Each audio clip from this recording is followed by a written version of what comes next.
ఏల రాష్ట్రం comments Maoist అగ్రనేత మృతి ఇక G+3 పద్ధతిలో ఇందిరమ్మ ఇండ్లు హైదరాబాద్లో నిర్మించేందుకు నిర్ణయం అటుకు వార్త జీవనోపాధికి ఇబ్బంది లేకుండా పేదలు ఉన్న చోటే ఇండ్ల నిర్మాణం గిరిజనులకు ప్రత్యేకంగా 22,000 గృహాలు మంత్రి పొంగులేటి శ్రీనివాసరెడ్డి కామెంట్ హైదరాబాద్లో ఇక పేదలు ఉన్న చోటే G+3 పద్ధతిలో ఇందిరమ్మ ఇండ్లు నిర్మించాలని నిర్ణయించినట్లు మంత్రి పొంగులేటి శ్రీనివాసరెడ్డి వెల్లడించారు.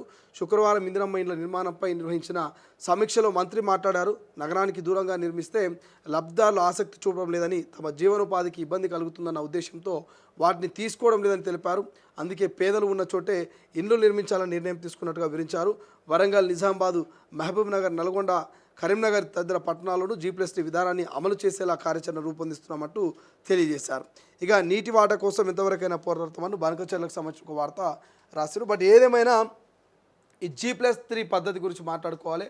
ఇప్పటివరకు ఇందిరమ్మ ఇళ్ల నిర్మాణము గ్రామాలలో 60 నుంచి 70 గజాల లోపు ఎవరైతే నిర్మించుకుంటారో వాళ్ళకు 5 లక్షల రూపాయల ఆర్థిక సాయం ఈ రాష్ట్ర ప్రభుత్వం చేస్తున్నది. సో జాగా ఉండి ఇల్లు కట్టుకునే వాళ్ళకు ఓకే, జాగా లేని వాళ్ళకు ఇల్లు కట్టియాలంటే అది సెకండ్ ఫేజ్లో చూస్తామని చెప్పారు. సో ఇట్లా ఇక హైదరాబాద్ లాంటి, నిజామాబాద్ లాంటి, కరీంనగర్ లాంటి, మహబూబ్నగర్ లాంటి నగరాల విషయానికి వస్తే చాలా జాగా తక్కువ ఉంటుంది. ఈ తక్కువ జాగాలో ఎక్కువ మందిని మరి ఇందిరమ్మ ఇళ్లలో ఏర్పాటు చేయాలి, వాళ్ళ ఇందిరమ్మ ఇళ్లలో గృహప్రవేశం చేయించాలంటే ఒక కాన్సెప్ట్లో గతంలో బీఆర్ఎస్ సర్కార్ ఉన్నప్పుడు బొందలగడ్డ కాడ, చెరువుపక్క పూర్తి, ఊరెనకాల, ఊరు చివరన డబుల్ బెడ్రూమ్లు కట్టించారు. ఆడికి పోవాలంటే చాలామంది భయపడరు.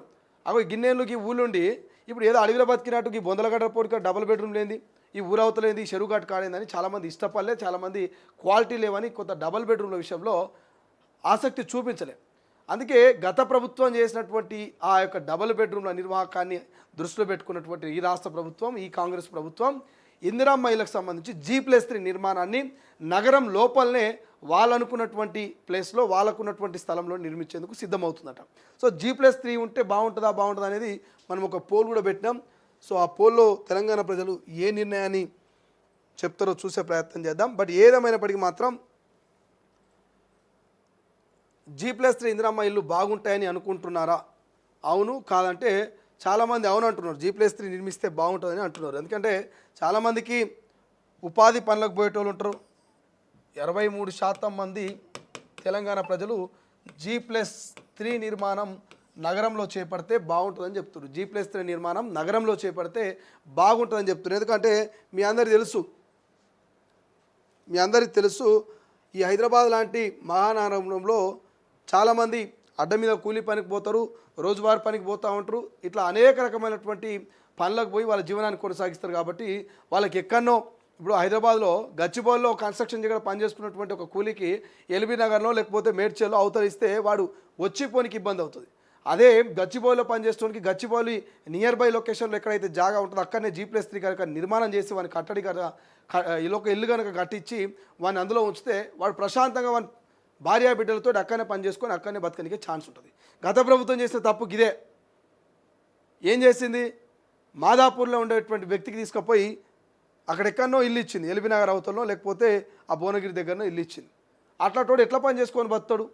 అట్లాంటి ఉన్నటువంటి ఇబ్బందులు, ఆ పిల్లల స్కూల్ చదువులు ఇవన్నీ కూడా ఇబ్బంది అవుతాయి. కాబట్టి ఈ కాంగ్రెస్ ప్రభుత్వం G+3కి మరి ఇందిరమ్మ ఇళ్లకు సంబంధించి శ్రీకారం చుట్టబోతుందంట. హైదరాబాద్ మహానగరం లాంటి ప్రాంతం కావచ్చు, వరంగల్, నిజామాబాద్, మహబూబ్ నగర్, నల్గొండ, కరీంనగర్ ఇతర పట్టణ ప్రాంతాల్లో మొత్తం కూడా ఈ G+3 పద్ధతిలో మరి నిర్మాణాలు అవుతుండబోతున్నాయి.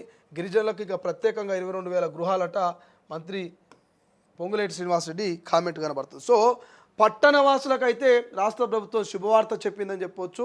మరి హైదరాబాద్ లాంటి పట్టణ ప్రాంతాల్లో ఉన్న వారికి G+3 ఇందిరమ్మ ఇళ్ల నిర్మాణానికి రాష్ట్ర ప్రభుత్వం శ్రీకారం చుట్టబోతుంది. దీన్ని స్వాగతించాల్సినటువంటి అంశం ఇది.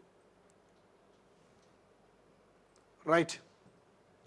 ఇక నమస్తే తెలంగాణ చూస్తే అందులో ఇంకేమైనా కొత్తగా ఉన్నాయంటే ఏం లేవు, ఇవే ఉన్నాయి కొత్తగా. మావోయిస్టులకు సంబంధించి, ఇందిరమ్మ ఇళ్లకు సంబంధించి లాఠీ చార్జీలు, సో ఇవే హైలైట్గా కనబడతా ఉన్నాయి. సో ఇది ఇవాళ మార్నింగ్ న్యూస్. సో ఇవాళ మార్నింగ్ న్యూస్లో క్లియర్గా కొన్ని అంశాల గురించి మనం మాట్లాడుకున్నాం. ప్రధానంగా కరోనా గురించి మాట్లాడుకున్నాం. అదేవిధంగా ఈటెల రాజేందర్ నిన్నటి స్టేట్మెంట్ కావచ్చు, మరి ప్రభాకర్ రావు కావచ్చు, మావోయిస్టుల ఎన్కౌంటర్ కావచ్చు, ఇందిరమ్మ ఇండ్లు కావచ్చు, ఇట్లా చాలా అంశాల గురించి మాట్లాడుకున్నాం. సో ఖచ్చితంగా ప్రజల పక్షాన తొలి వెలుగుంటుంది, ప్రజా సమస్యల మీద ఫైట్ చేస్తుంది. ఎటువంటి సమస్య ఉన్నా మా ఛానల్ దృష్టికి తీసుకొచ్చే ప్రయత్నం చేయండి, మాట్లాడదాం. సమస్య సాల్వ్ అయ్యేంత వరకు కొట్లాడే ప్రయత్నం చేద్దాం. సో ఇది వాళ్ళ మార్నింగ్ న్యూస్. మరిన్ని వార్తతో మళ్ళీ కలుద్దాం.